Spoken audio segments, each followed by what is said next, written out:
Bonjour, je suis Yannick Joseph, animatrice de l'organisme Transart 2000. Le Transart 2000 a produit ce documentaire audiovisuel et intergénérationnel visant à améliorer les conditions de vie des aînés issus des communautés culturelles et à les encourager à participer aux activités de leur communauté pour être en mesure de se prendre en charge.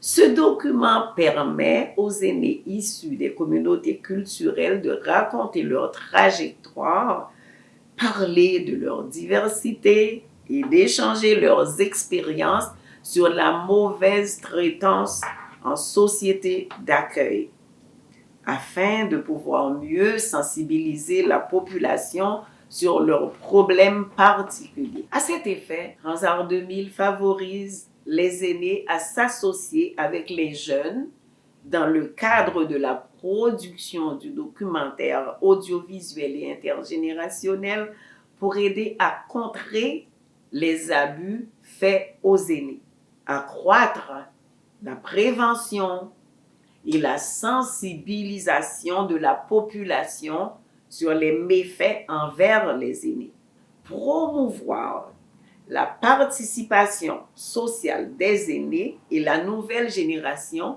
aux activités de leur communauté, encourager l'inclusion sociale des aînés issus des communautés culturelles.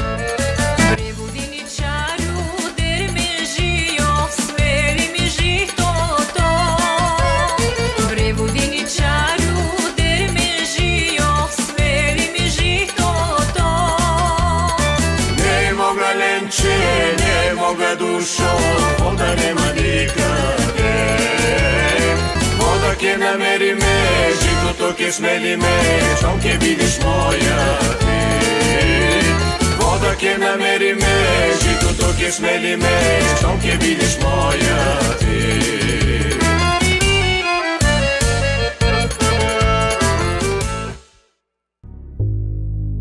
Assurer la confiance aux aînés implique de prendre en compte différents aspects de leur bien-être physique, mental et émotionnel. Sachez aussi bien que chaque individu est unique. Donc, il est important de s'adapter à leurs besoins spécifiques et de les consulter pour déterminer ce qui contribue mieux à augmenter la confiance en eux. Comment expliquez-vous votre communication et soutien social avec vos proches? J'ai de très bonnes relations avec ma famille, mes proches, surtout mes petits-enfants. Je suis comme si honorée de tous. Je bénis le nom du Seigneur. J'ai un lien serré avec mes amis, ma famille, mes enfants, mon épouse. Donc, ça va très bien. La seule différence par rapport à la religion seulement, probablement, dans d'autres dimensions, donc en ce moment-là, on rencontre des difficultés par rapport à la religion. Dans une famille, c'est sûr, il y a différentes religions et chaque membre de la famille consomme une religion différente. Donc, en ce moment-là, c'est seulement. Mais au point de vue social, donc, ça va très bien. Avec mes proches, ma famille, mes amis, mes enfants, mes petits-enfants, je reçois souvent à la maison. Je fais des petits parties, je suis toujours bien entouré. Et je remercie le bon Dieu pour ça. Nous avons une famille bien enregistrée. Les enfants, les petits-enfants, les arrière-petits-enfants, nous nous retrouvons à chaque instant qu'il y a un anniversaire. Un anniversaire. Pourquoi? Parce que cela aide à reconnaître les enfants. Pourquoi? Parce que c'est très difficile pour que les cousins, les cousines, voyez-vous, se reconnaissent. Ce sont dans ces activités-là qu'on les reconnaît. Pour la communication avec les aînés, moi, j'ai comme je suis très à l'aise dedans parce que ma grand-mère, c'est elle qui me gardait quand j'étais plus jeune. Puis je lui posais souvent des questions. Des fois, elle ne veut pas répondre, mais des fois, elle répond. Puis quand que j'ai dit, mais grand-maman, qu'est-ce que tu fais? Parce que je veux juste qu'elle me parle plus. Fait que là, elle commence à parler. En communiquant avec la personne, tu apprends mieux à connaître la personne. Puis tu peux savoir aussi qu'est-ce que la personne pense, qu'est-ce que la personne veut. Et ce qui m'a permis d'avoir une bonne communication avec ma grande-tante, c'est de parler le créole avec elle. Je pense qu'il y avait plus de chances qu'elle s'ouvre et qu'elle parle de à quoi elle pense, ses besoins, tout ça, si je parlais dans sa langue maternelle. Et c'est quelque chose que j'aimais beaucoup faire avec elle. Avec ma tante, c'est ça, je me sens très à l'aise à m'expliquer avec elle parce qu'elle est ouverte. Puis elle écoute. Puis si aussi elle a quelque chose à dire, elle est très à l'aise aussi avec moi pour me parler parce qu'elle sait que je travaille beaucoup avec les personnes âgées. Fait que s'il y a quelque chose, si elle veut savoir quelque chose, elle sait qu'elle est capable de me demander n'importe quoi. Puis moi, je suis très ouverte aussi avec elle pour répondre à ses besoins. Je suis vraiment ravie d'avoir des amis proches, ok, qui m'ont toujours soutenu. Des fois par un courriel, des fois par un petit mot, ok, et sur mon cellulaire. Des fois, voyez-vous, donc il y a toujours quelqu'un qui te demande comment tu es. Qu'est-ce que tu fais aujourd'hui? Et puis, je suis impliquée dans des organismes communautaires, comme AWAP, la Terre retrouvée, et d'autres, AREJ, et puis après FAE, qui est l'association pour les retraités de l'enseignement. J'étais enseignante. Je suis au planétarium, membre un peu partout, donc et on dit en créole que un pied poudré. En ce qui a trait à la communauté, étant donné que je suis membre de l'Appel Retrouvé. L'Appel Retrouvé est un organisme communautaire qui est en train de promouvoir la culture haïtienne. Donc, je suis bien ancré dans la communauté. Je voudrais jeter un coup d'œil sur la communauté haïtienne vieillissante. Il y a des gens dans la communauté haïtienne avec leurs enfants qui les niaisent et qui ne les respectent pas parce que les royaumes de traité de grand monde ou bien ces gens ne représentent rien. Avec la difficulté que nous connaissons dans notre pays, ces gens-là ne peuvent même pas prendre un avion pour aller se reposer l'esprit. Donc, ils sont obligés de résister, de rester dans cet enfer-là. Ils ne sortent pas, ils ont un problème de communication parce qu'ils sont unilingues, ils ne parlent que le créole. Donc, communiquer avec même leur alentour ou bien le gouvernement, ça leur devient une tâche difficile. Avez-vous déjà demandé à vos parents aînés issus de l'immigration de vous parler de leur trajectoire de vie du pays d'origine au Canada? Ma mère est originaire de la République dominicaine et au fond, elle est arrivée au Canada il y a très longtemps. C'est un pays qu'elle avait visité avec un organisme au départ et elle est tombée en amour avec le Canada par la religion. C'est ce qui l'a vraiment touchée quand elle est venue au Canada. Et elle a fait un parcours quand même intéressant. Moi, ce que j'ai retenu de tout ce qu'elle m'a raconté, donc c'est une maman monoparentale avec 5 enfants. Elle est enseignante en République dominicaine, donc lorsqu'elle est arrivée ici, elle a essayé de faire toute ces équivalences et tout. Mais malheureusement, à l'UQAM, ça a été très difficile pour elle de faire l'examen de français. Donc, de l'espagnol au français, je sais pas, là, c'était un bon défi. Et avec les enfants, à la fin, elle a décidé de faire autre chose.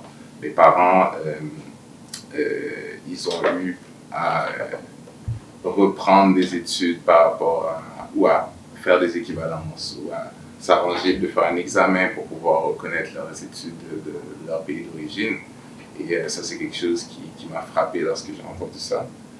Oui, des fois, je pose des questions, puis il y en a qui me disent, quand ils arrivent ici au Québec, comme dit Matli, ils recommencent comme à zéro, ils retournent à l'école, puis les gens de travail qu'ils font, c'est pas ce qu'ils faisaient en Haïti. Parce que arriver ici, c'est une autre chose pour eux. Ils recommencent à l'école, puis ils vont travailler. C'est pas les mêmes routines habituelles pour eux. C'est comme une nouvelle vie. Pour eux, ils recommencent à zéro.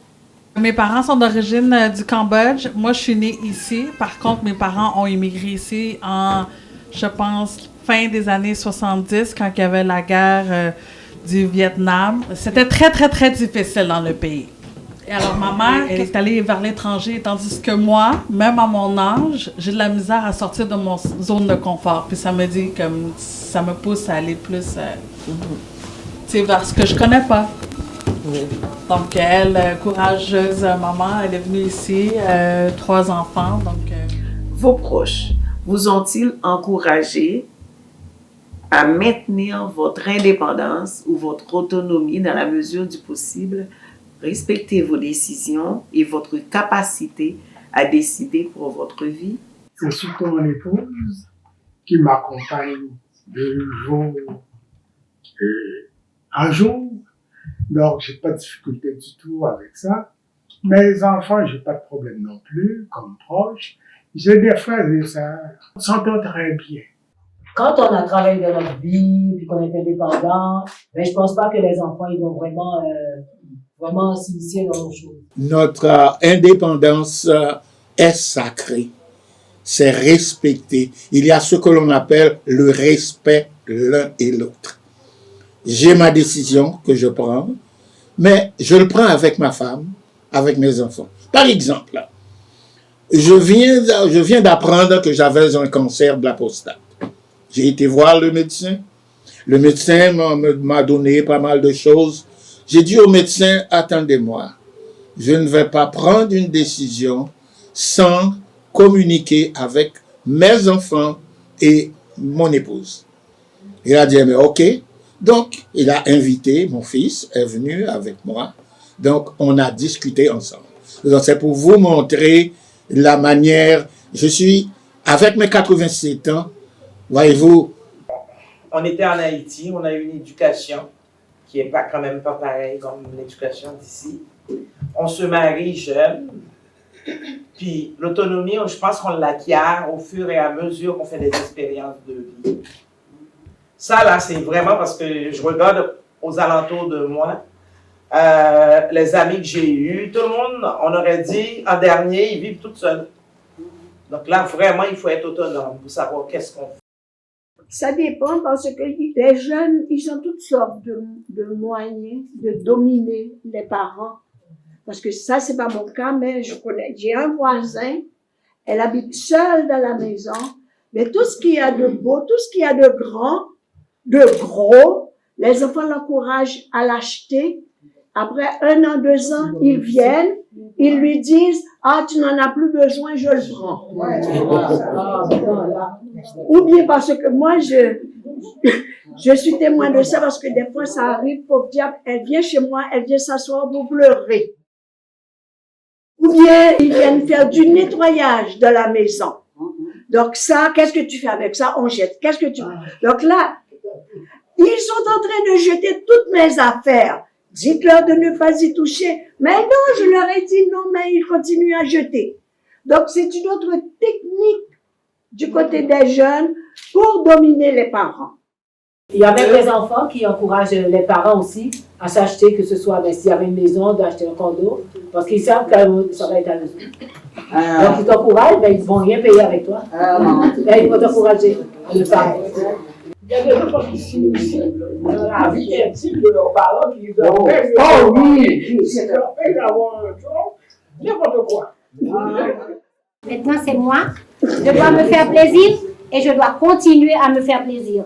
Parce que j'ai fait tout ce que je devais faire pour eux. Tout le monde est sorti, est parti bien. Alors même maintenant, c'est jamais tard. J'ai été malade, mon garçon était en divorce. Il est venu habiter chez moi. Mais comme je dis, c'est mieux encore qu'une fille. Partout où je vais, je lui demande de m'amener parce que je ne conduis plus. Il va faire tout son possible pour m'amener. Il vient me chercher. Il fait tout. La maison, là, il fait le ménage. Tu peux laisser ça, je vais le faire. Donc, ça, je suis fière de mon garçon. Moi, le mien, il n'est même pas marié. Donc, Josette, tout le temps me dit, personne ne prendra ton fils, il ne laissera jamais la maison. Même quand je sors, il vient. Où est-ce que tu vas? Donc là, moi, je lui réponds, reste là où tu es. Quand je vais revenir, je vais te dire où est-ce que j'ai été. Ce que j'ai remarqué, c'est qu'à un certain âge, nos enfants deviennent nos parents. Jeunes, les parents te disent quoi faire, quoi ne pas faire. Les enfants, quand ils grandissent, eh bien, ils ont l'œil sur les parents. Les enfants t'aident à mieux t'adapter au système dans lequel tu es. Mais il y a certains qui abusent. Prenez-vous le temps de parler avec vos parents aînés et de les écouter attentivement. Posez-leur des questions sur leurs préoccupations, leurs besoins et leurs désirs. Montrez de l'intérêt pour leur vie et leurs expériences et établir un lien de confiance avec eux. Étant donné que je suis dans le domaine de la santé, alors je côtoie souvent les personnes âgées, fait que j'ai beaucoup d'opportunités de parler à mes parents, fait que au travail, je fais un lien avec eux parce que au travail, les personnes âgées, eux autres, ils parlent beaucoup de leur vécu, tout ça, ce qui leur dérange, etc. Fait que moi, ça me permet aussi de poser les mêmes questions à mes parents pour voir c'est quoi qui leur dérange, c'est quoi qu'ils veulent, qu'est-ce qu'ils aimeraient vraiment, et, etc. Depuis toute jeune, j'ai demandé comment elle a fait pour venir ici, c'était quoi son histoire, mais elle n'a jamais voulu me le raconter jusqu'à récemment. Parce que je suis plus vieille, je suis plus capable d'accepter ou de comprendre ce qu'elle a vécu. Puis, tu sais, elle a vraiment eu beaucoup de vécu. Elle a traversé le pays, la jungle, pour se retrouver dans un camp réfugié, pour qu'elle puisse venir au Canada. Fait que, qu'est-ce que vraiment j'ai retenu de ça, c'est la force, le courage. Elle était très jeune, elle avait 19 ans. Donc, à 19 ans, tu sais, de parcourir et venir dans l'inconnu complètement, ça me dit comme quoi qu'elle est courageuse et... J'étais très proche à ma grand-mère lorsqu'elle était encore en vie. J'aimais ça parler de son vécu, de ses expériences et qu'elle me dise justement c'est quoi ses désirs. On faisait des activités ensemble, on pouvait jouer au domino. Donc j'avais beaucoup d'intérêt pour apprendre de ses expériences, de tout ce qu'elle peut m'apporter. Sentez-vous actif dans la mesure de vos capacités et faites-vous de l'exercice régulier pour améliorer la santé physique et mentale, renforcer la confiance en soi et maintenir votre mobilité. Pour la santé mentale, c'est facile à gérer. Pourquoi? Parce que vous êtes maître de vous-même. On vous a appris comment à être maître de vous-même. J'ai choisi, au-delà de 10 ans, de faire du sport presque chaque jour pour me maintenir et aussi lutter contre les difficultés de la vie. Je fais de l'exercice, je fais du tapis roulant à peu près 15 minutes chaque jour, régulièrement. Donc, que je suis en forme et en bonne santé. Moi, j'en fais pas directement, ok, dans un gym, mais je fais pas moi-même à la maison. Donc, je suis devant la télévision, n'importe quoi. Mais c'est bon. Et puis, quand vous tournez ça à gauche, vos yeux, il ne faut pas bouger la tête. Hein. Oui, oui. C'est très important. C'est très enrichissant aussi. Je marche beaucoup dans le parc, mais l'hiver, non. Moi, qu'est-ce que je fais souvent? Moi, je vais toujours au centre d'achat. Je peux aller dans 2-3 centres d'achat. D'ailleurs, maintenant, avec les spéciaux, il y en a de partout. Pas tout le temps la même chose partout. C'est ça. Et puis, l'autre chose, moi, j'ai toujours eu en tête, là, ils disent que quand tu as goût de t'asseoir, marche. Ah bon? Je me tiens debout. Au lieu de m'asseoir, je me tiens debout dans la maison. C'est comme le dimanche, je ne vais plus à l'église. Depuis la pandémie, je regarde la messe à la maison. Je fais tout là pendant que j'écoute la messe.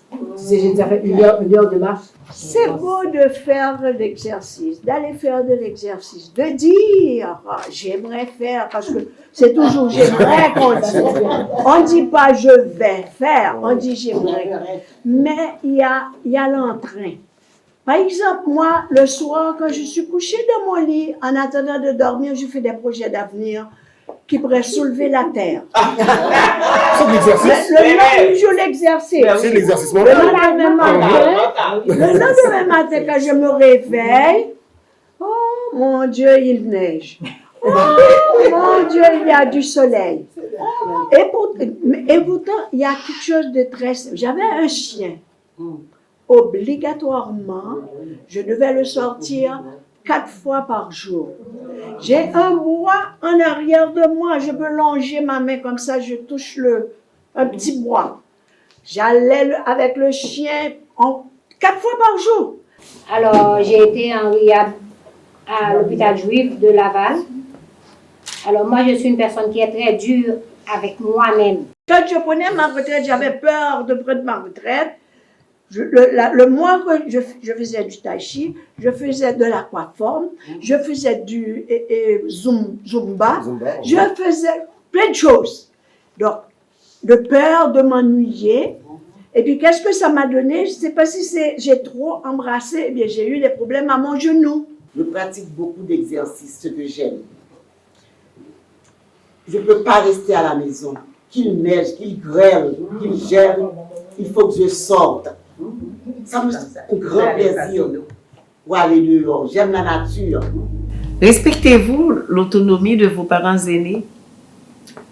Souvent, ils veulent garder leur indépendance autant que possible. Respectez-vous leurs opinions et leur capacité à prendre des décisions pour eux-mêmes qui diffèrent parfois des vôtres. C'est plus facile pour eux de garder leur autonomie parce que ça leur garde plus en vie. Et souvent, si on est toujours prêt à faire des choses pour eux, ça leur décourage. Puis, ils disent souvent que oh, je suis un bon à rien, je faisais plus de choses auparavant. C'est mieux pour eux de les laisser faire. Leurs opinions, ça compte beaucoup parce que sinon, on peut être en chicane avec eux parce que les personnes âgées, ils ont toujours raison.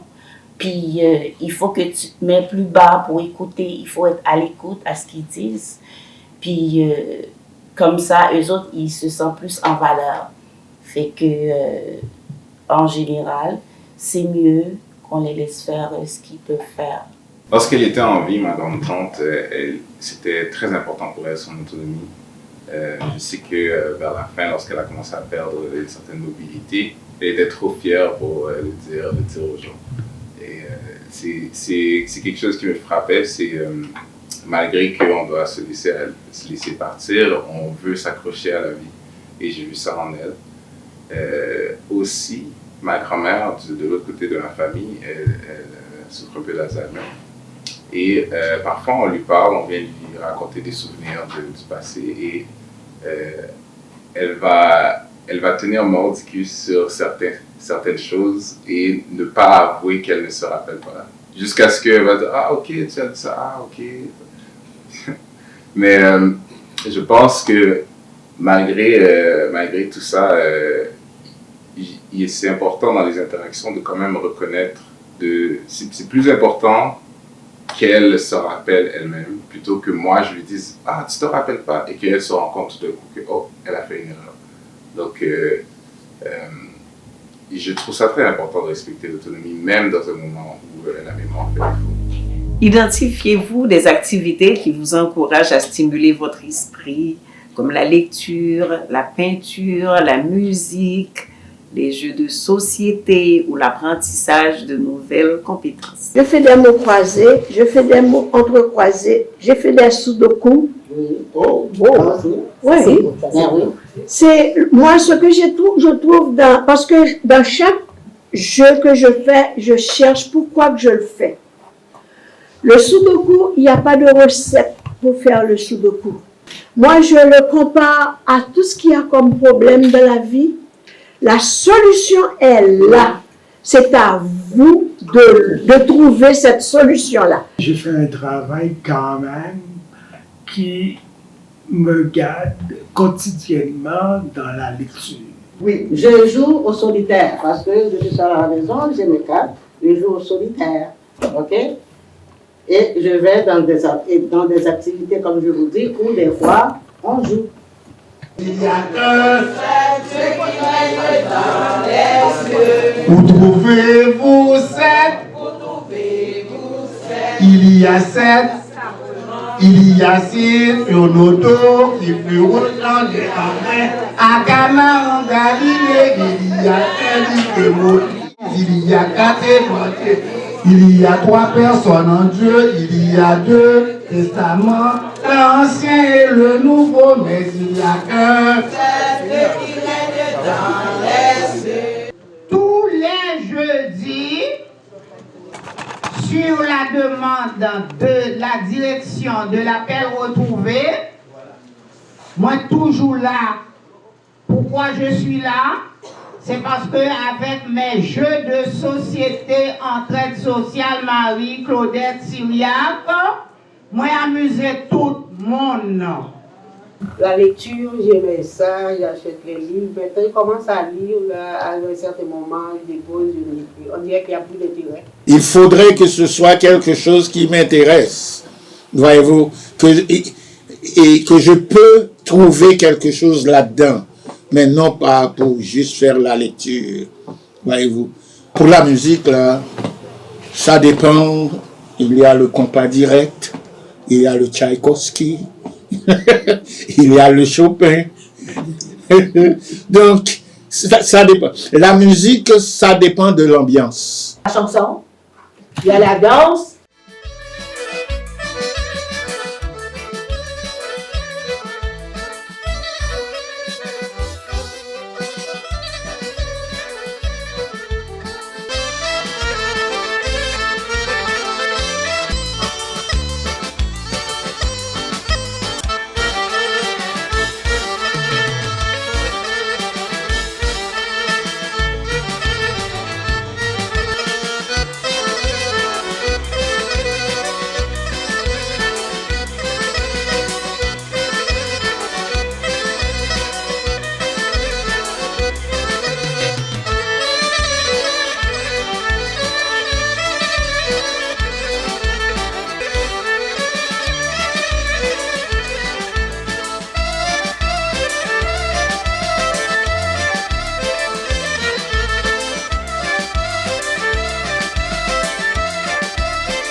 Demandez-vous à vos parents aînés comment ils aimeraient être aidés plutôt que de supposer ce qu'ils ont besoin.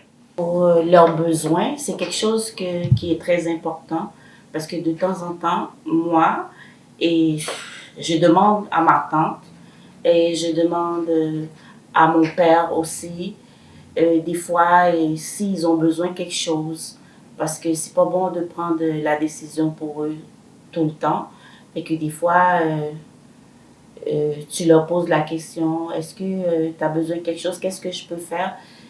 Quand tu poses la question à eux, ça leur donne plus d'opportunités d'ouvrir à nous pour nous dire vraiment leurs besoins, au lieu que c'est nous autres qui imposent.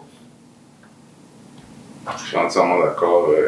Je pense qu'on a parfois tendance à infantiliser nos aînés, à les traiter comme des enfants et à vouloir décider pour eux, mais ils ont vécu, ils ont l'expérience. Donc, leur demander leurs besoins, c'est toujours le meilleur. Avez-vous encouragé vos parents aînés à participer aux activités culturelles de leur communauté et échanger avec les pères? Certainement, oui, parce que ça leur garde en vie. Ma tante, elle a beaucoup d'activités, hein? Fait que si la fin de semaine arrive, puis elle s'en va pas au casino, c'est pas pour jouer, mais elle aime ça voir du monde. C'est comme, ça échange les idées. Fait que c'est comme une activité pour elle. Fait que elle adore ça. Puis je connais d'autres personnes. J'ai Victor aussi. Lui, il aime ça aller marcher. Tu sais, il fait beaucoup de marches. Ça lui permet de garder son autonomie. La santé aussi.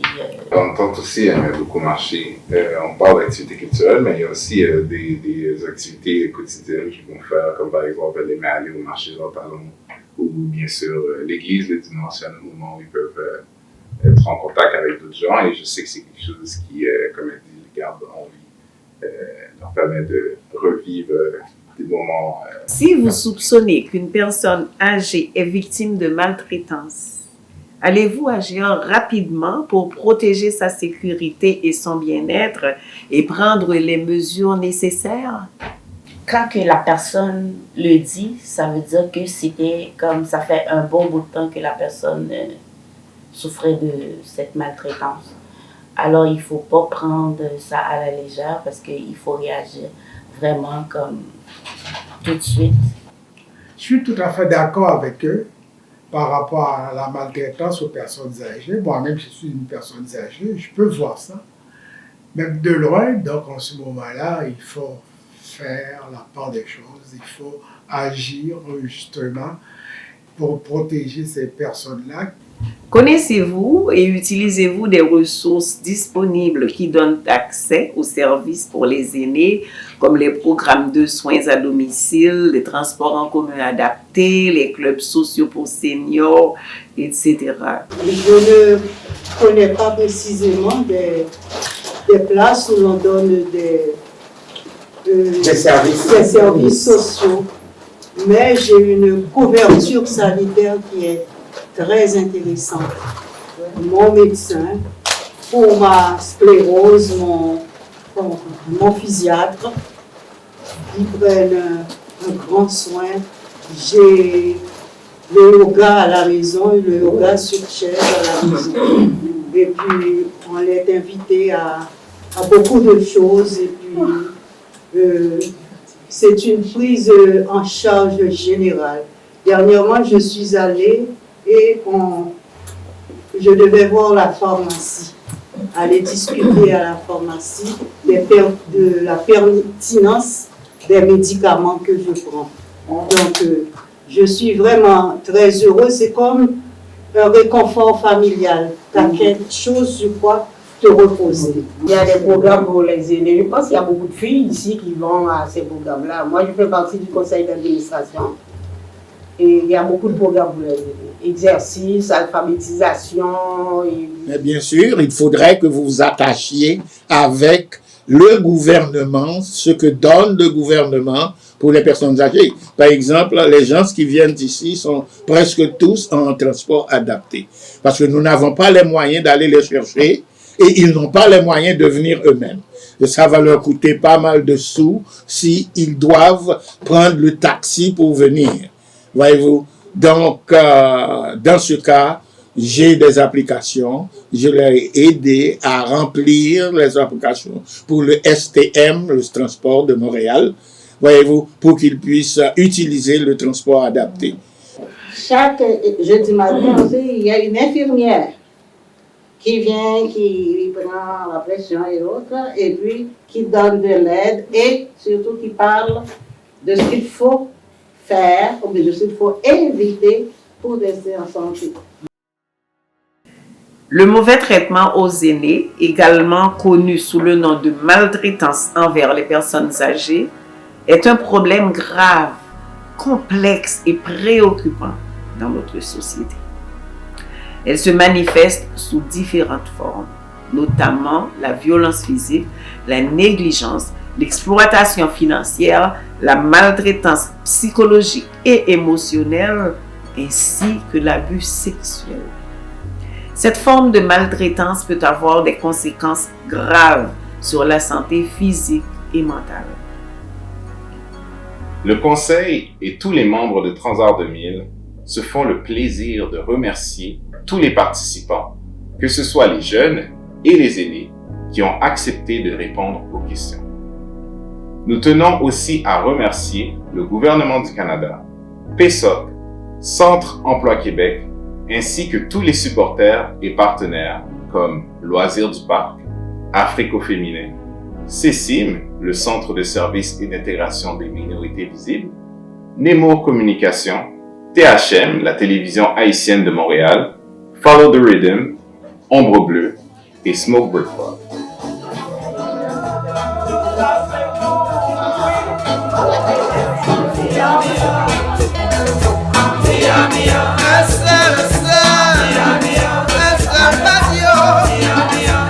Belle bébé